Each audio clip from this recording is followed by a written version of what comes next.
여수 시민들 사이에서 재난지원금을 요구하는 목소리가 높아지고 있습니다.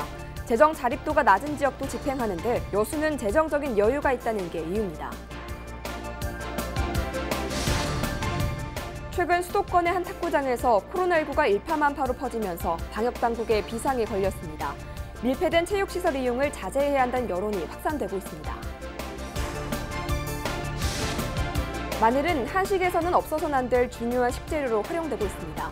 우리 농산물이 코로나19 사태로 판로가 막혀 어려움을 겪고 있는 가운데 마늘의 효능을 조명해봤습니다.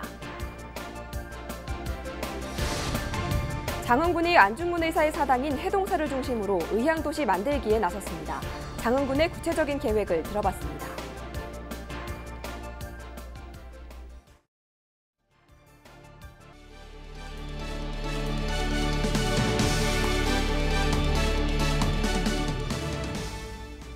시청자 여러분 안녕하십니까? 헬로티비 뉴스입니다. 지난달 정부가 전 국민을 대상으로 재난지원금을 지급했죠. 정부 지원금과는 별도로 지자체들도 앞다퉈 재난지원금을 풀고 있는데요. 여수는 예외입니다. 그러자 여수 시민들 사이에서 재난지원금을 요구하는 목소리가 높습니다. 시 재정에 여유가 있고 지역 경제가 어려운 만큼 예산을 적극 집행해야 한다는 주장입니다. 서경 기자입니다. 여수에서 재난지원금 필요성에 대한 목소리가 커진 건 지난달부터입니다. 침체된 지역 경제가 회복세로 접어드는 걸 확인했기 때문입니다. 인근 지자체인 광양시도 1인당 20만 원의 재난지원금을 지급하자마자 지역 경제에 활력이 더해진 상황. 여수 시민단체는 광양시보다 재정 자립도가 높은 여수시가 재난지원금을 넘어 재난기본소득을 지급해야 한다고 주장합니다. 돈이 없는 게 아니거든요. 또 타 지역에서는 그 부채를 내서라도 재난지원금을 지급하고 있는데 여수시는 부채도 전혀 없고 1인당 40만 원씩 줘도 전혀 무리가 가지 않는다. 여수시의회는 시민단체들의 요구대로 재난지원금 지급 조례안을 마련했습니다.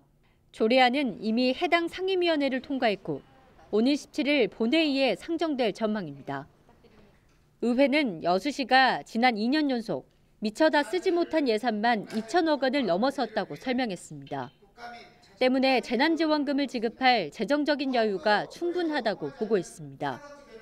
1인당 20만 원가량의 재난지원금을 지원할 경우 500억 원의 예산이 투입되는데 빚을 내지 않더라도 각 부서의 예산을 줄이면 지급이 가능하다고 보고 있습니다. 기본소득이나 재난지원금 떠나서 시민들이 낸 세금을 어려울 때 다시 시민에게 돌려주는 이런 정책은 경제정책이고 사회복지정책이기 때문에 빨리 줘야 된다라고 지급을 해줘야 된다고 생각하고 있습니다. 하지만 여수시는 재난기본소득이든 재난지원금이든 지급계획 자체가 없다고 밝혔습니다. 남은 예산 2천억 원은 이미 올해 본예산에 모두 투입된 상태라며 시민단체 기대치만큼 재정적인 여유가 없다고 말합니다. 신세계 인여금은 이미 다 이제 본예산에 거의 편성이 됐고 이거를 타입을 했을 때는 이자를 내게 돼서 이제 그게 결국에도 빚이 되고 이제 그런 개념이거든요. 토론회나 했던 그런 입장에서 크게 변화가 있거나 그런 상황은 아닙니다. 전남 재정자립도 1위 도시 여수. 하지만 인기에 영합하기보다는 멀리 보고 곳간을 지켜야 재정이 거덜나지 않는다는 여수시의 완강한 의지에 힘을 실어주는 목소리도 나옵니다. 헬로티비 뉴스 서경입니다. 서울의 한 탁구장에서 확진자가 나왔죠. 관련 확진자가 50명을 넘어섰는데요. 밀폐된 공간에서 운동을 해 집단 감염이 발생했다는 분석입니다. 전문가들은 상황이 진정될 때까지 실내 체육시설의 이용을 자제해야 한다고 조언했습니다. 이재필 기자가 보도합니다. 집단 감염이 발생한 서울의 한 탁구장. 방역당국은 지금까지 관리 대상에서 배제됐던 탁구장 등 실내 체육시설을 관리 대상에 포함시켰습니다. 실내 체육시설에 대한 관리 감독을 강화하고 나선 겁니다. 인천시에서 온 공문에는 저희가 기존에 하고 있던 신고체육시설 그 4개 업종에다가 거기다 탁구장하고 배드민턴장이 포함이 됐더라고요. 운영 자제를 권고드리고 일단 불가피하게 운영을 하시는 사업주는 방역 수칙을 준수해서 해야 되고. 생활 속 거리두기 지침을 보면 실내 다중이용 시설을 이용할 경우에는 마스크를 착용해야 합니다. 그럼 마스크를 착용하고 실내 스포츠를 할 수 있을까? 마스크를 쓰고 탁구를 해봤습니다. 빠르게 공을 주고받는 운동, 활동량이 상당했습니다. 그러게 힘드네. 숨 막히는데? 네, 지금 한 10분 정도 탁구를 해봤습니다.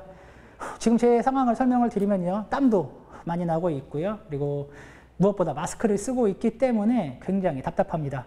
지금 당장이라도 마스크를 벗어버리고 싶은 그런 상황인데요. 이 상황에서 1시간가량 더 운동을 한다고 가정했을 때 마스크를 벗지 않고 운동을 이어갈 수 있을지 장담할 수 없을 것 같습니다. 전문가들은 탁구장 같은 실내 체육시설에서는 바이러스의 감염 가능성이 높다고 강조했습니다. 특히 몸에 열이나 마스크를 벗을 확률이 높을 뿐더러 공 등 장비를 공유하는 경우가 많아 위험하다고 지적했습니다. 날씨가 더워지고 운동을 하게 되면은 아무래도 마스크를 잘 끼기가 어렵습니다. 공동으로 물건들을 같이 사용하면서 이렇게 접촉자를 통해서 환경을 통해서 매개물을 통해서 감염이 됐던 사례를 볼 수가 있습니다. 이론적으로 보나 또 결과론적으로 보나 탁구장에서의 감염은 충분히 일어날 수 있을 위험성이 높다고 판단이 됩니다. 실내 체육시설에 대한 집단 감염이 우려되는 현재 전문가들은 앞으로 2주 정도는 실내 체육시설을 이용하지 말고 코로나19 확산 상황을 지켜봐야 한다고 조언했습니다. 헬로티비 뉴스 이재필입니다. 전라남도 교육청이 포스트 코로나 TF를 구성해 정책 마련에 나섰습니다. 포스트 코로나 TF는 코로나19 대응 원격 수업에 대한 교육 현장 의견을 받고 전문가 초청 강의와 교사 토론을 거쳐 에듀테크 정책을 수립한다는 방침입니다. 또 학교 현장 원격 교육 플랫폼 구축과 컨텐츠 개발, 에듀테크 활용 수업 개선과 교사 역량 강화 연수 등 5대 정책 과제를 설정했습니다. 전남교육청은 연구 결과를 토대로 전남의 미래 에듀테크 기반을 확충하고 학생과 교사, 학부모 등을 대상으로 교육할 계획입니다.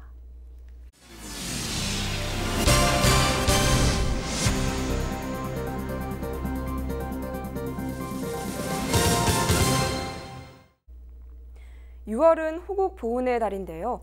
장흥군이 전국 유일의 안중근 의사 사당인 해동사를 중심으로 호국 보훈의 고장, 의향도시 만들기에 나섰다고 합니다. 어떤 내용인지 송효찬 기자가 취재했습니다. 전국 유일의 안중근 의사 위패를 모셔놓은 장흥 해동사. 장흥군은 안중근 의사 순국 110주기를 맞아 해동사 관광자원화 사업을 본격화하기로 했습니다. 안중근 의사 사당 해동사를 금년부터 앞으로 3년 동안 성역화 사업을 실시할 거고요. 해동사 일대는 사당 체험 교육장과 애국 탐방로, 메모리얼 파크 등을 만들어 역사 체험 교육 공간으로 조성될 예정입니다. 현재 기본 구상 용역이 진행 중이며 해당 토지 등 매입도 추진하고 있습니다. 앞서 지난해 장흥군은 국비 42억 원을 비롯해 군비 28억 원 등 70억 원을 마련해 둔 상태입니다. 사업은 올해부터 시작해 3년간 진행됩니다. 현재 건설 중인 목포 보성간 열차의 장흥 구간 역사도 해동사역과 하얼빈역으로 이름을 지어 안중근 의사의 역사를 널리 알릴 계획입니다. 여기에 해동사 관광자원화 사업과 맞물려 역사가 살아 숨쉬는 의향 장흥으로 발돋움하기로 했습니다. 동학혁명 기념관, 기념비, 석대들 거기도 이제 성역화 사업 추진하고요. 회령진성 지금 추진해오고 있습니다. 그래서 이러한 역대 역사성이 깊은 유물들을 잘 보존하고 관리해서 우리 후손들이 찾아와서 나라사랑 정신 배우고 애국심을 함양할 수 있도록 해나갈 계획입니다. 장흥군은 또 그동안 친일잔재 청산을 위한 TF단을 신설하고 본격적인 활동에 들어갔습니다. TF단은 이달 중 자료를 접수하고 접수한 자료를 사안별로 분류해 진위 여부를 판단하기로 했습니다. 또 7월부터 8월까지는 전수조사를, 9월부터는 전문가 의견을 수렴해 청산 방법을 결정하고 존폐 여부와 안내판 설치 등 후속 조치에 들어갈 예정입니다. 이외에도 동학농민운동 최대 격전지인 석대들 주변을 성역화하고 전라남도에 남도의병 역사공원을 유치해 전남 최대의 호국 보훈의 고장으로 탈바꿈할 계획입니다. 의향도시 만들기에 나선 장흥군의 계획은 오는 11일 저녁 6시 45분 이슈토크를 통해 확인할 수 있습니다. 헬로티비 뉴스 송희창입니다. 올해 마늘 농사는 풍년이지만 소비는 줄고 코로나19 탓에 판로까지 막히면서 농가의 걱정이 이만저만이 아닌데요. 요즘은 마늘의 맛을 살리면서도 맵지 않은 요리들이 다양한데 세계 10대 건강식품인 마늘을 하루 3쪽 정도만 먹는다면 건강에 도움이 된다고 합니다. 보도에 정명기 기자입니다. 마늘 주산지 가운데 한 곳인 전남 신안입니다. 트랙터로 갈아엎은 마늘밭은 그야말로 쑥대밭입니다. 풍년이 들고도 가격 폭락이 우려되자 수확을 포기한 겁니다. 이 지역에서 생산한 마늘 3천여 톤 가운데 이미 1,000여 톤이 산지 폐기됐습니다. 농사를 지면 먹고 살자고 하는데 너무 형편이 없어요. 그래가지고 농사를 질까 말까 다 고민 중에 있어요. 울며 겨자 먹기로 수확에 나선 농가도 있습니다. 상품성이 떨어질세라 아이 주먹만한 마늘을 쉴 새 없이 잘라냅니다. 바닷바람을 맞고 자란 남도 마늘종의 경우 한식부터 양식까지 널리 쓰이는데 특히 김치나 양념 재료로 인기입니다. 또 면역력을 높이고 항산화 기능이 탁월한 알리신 성분이 풍부한 게 특징입니다. 저희 남도산 마늘은 대선 마늘에 비해서 알리신이 3배나 많습니다. 그래서 약 345g 정도, 5mg 정도가 들어가 있는데 이게 항균, 살균 그리고 이게 혈액순환에 상당히 좋습니다. 매운맛이나 냄새 때문에 먹기를 꺼리는 건 괜한 걱정. 마늘의 풍미를 살린 마늘밥과 볶음, 새콤달콤한 마늘종과 장아찌까지 건강한 마늘 요리 한 상이 차려졌습니다. 구독자 243만 명을 자랑하는 먹는 방송 유튜버 쯔양도 마늘 맛에 푹 빠졌습니다. 맛있네. 별로 맵지도 않고 양념돼 있으니까 오히려 구운 것보다 더 맛있는 것 같은데? 맛있다. 마늘의 좋은 맛은 살리면서 매운맛을 없애기 때문입니다. 10인분이 넘는 마늘 요리를 거뜬히 먹어치웁니다. 이제 오늘 여기 와가지고 여러 가지 다양한 마늘 요리도 접해보고 하니까 정말 마늘에 대한 제 고정관념이 깨지면서 정말 이게 뭐 라면이든 뭐 진짜 어디든 다 잘 어울리더라고요. 옛말에 100가지 이로움이 있다고 해서 일의 백리라고 불린 마늘은 세계 10대 건강식품 중 하나입니다. 농림축산식품부는 농가를 돕고 건강도 챙길 수 있게 하루 마늘 3쪽 섭취를 권장하고 있습니다. 하루 3쪽 더 마늘 사랑해! 헬로티비 뉴스 정명기입니다.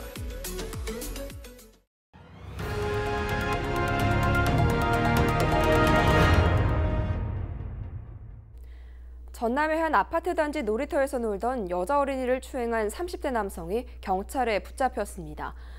전남지방경찰청은 아동 청소년의 성보호에 관한 법률 위반 혐의로 31살 A씨에 대해 구속영장을 신청했다고 밝혔습니다. A씨는 지난 7일 오후 5시 57분쯤 전남 지역의 한 아파트 단지 놀이터에서 놀고 있던 여자 어린이 B양의 신체 특정 부위를 추행하고 도주한 혐의를 받고 있습니다. 경찰은 A씨를 상대로 정확한 범행 동기와 경위를 조사 중입니다. 서해지방해양경찰이 어선을 불법으로 만든 일당을 검거했습니다. 서해청은 어선을 증개축한 혐의로 조선소 대표 41살 A모 씨와 어선 소유자 21명을 적발해 수사하고 있다고 밝혔습니다.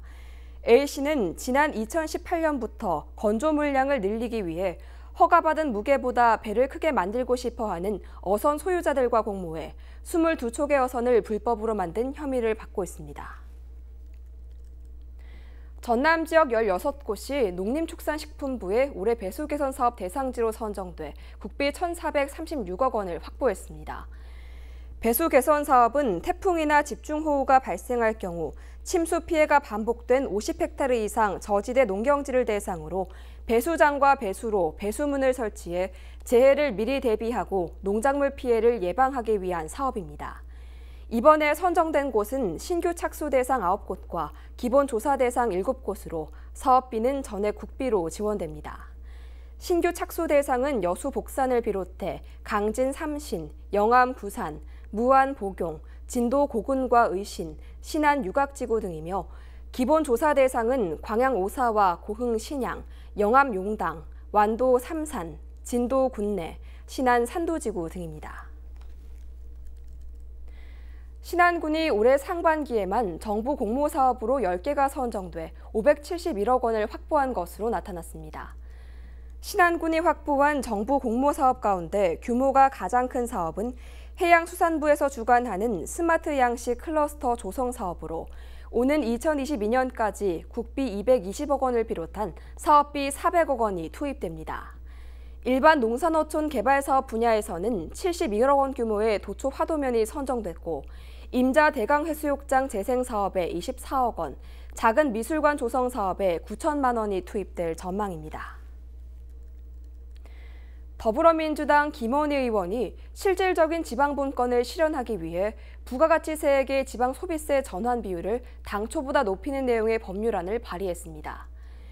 김 의원이 발의한 법률 개정안을 보면 부가가치세액의 지방소비세 전환 비율을 당초 21%에서 25%로 인상하는 내용이 담겨 있습니다. 지방소비세는 지난 2010년 5%에서 2014년 11%, 2019년은 15%로 점차 상향 조정되다가 올해는 21%로 인상됐습니다. 김 의원은 지방자치단체의 재정 자립도가 낮을 경우 정부 의존도가 높을 수밖에 없는 만큼 지방분권을 앞당기는 차원에서 법률 개정안을 발의하게 됐다고 밝혔습니다. 목포시의회가 9일 동안 진행된 357회 1차 정례회를 마무리하고 다양한 안건을 처리했습니다. 1일부터 9일까지 진행된 정례회에서는 15건의 부의 안건 가운데 국가보훈 대상자 지원과 장애인 친화도시 조성, 안심귀갓길 조성 등 10건이 원안 그대로 가결됐습니다. 특히 시정질문에서는 최용림 의원과 백동규 의원이 북항 수협 이전 사업 과정의 문제점과 택시 전액관리제 시행 문제 등 다양한 사안에 대한 문제점을 지적하고 대안을 제시했습니다. 의사일정 마지막 날인 9일에는 지방자치법 전부를 개정해달라는 내용의 결의안을 채택했습니다. 우리 지역 날씨입니다. 제주도부터 올해 첫 장맛비가 시작됩니다.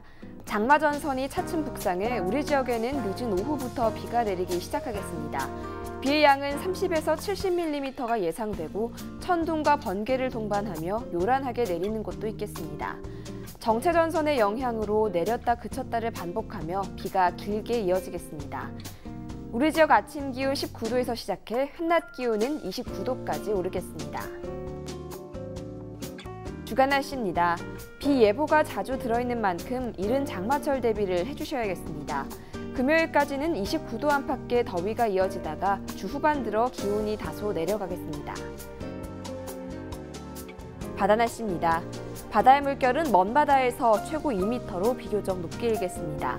또한 해상에 안개가 끼는 곳이 있겠으니 항해나 조업하는 선박은 유의하시기 바랍니다. 생활 날씨입니다. 비가 오더라도 자외선 지수가 계속해서 높은 수준 보이며 자외선 차단에 대한 각별한 주의가 필요한데요. 볕을 막아주는 자외선 차단 용품들을 사용할 때는 방법 및 기간이 있습니다. 선크림의 경우 개봉 후 6개월 이내에 써야 하고요. 내용물이 뭉치거나 분리된다면 바르지 않는 게 좋습니다. 또 선글라스의 자외선 차단 유효 기간은 2에서 3년 정도이며 미세흠집이나 자외선에 오래 노출될 경우 효과가 떨어진다고 하니 참고하셔야겠습니다. 또 양산은 두꺼운 재질의 어두운 색상에 자외선 차단 코팅이 되어 있는지 꼭 확인하셔야겠습니다. 날씨 정보였습니다.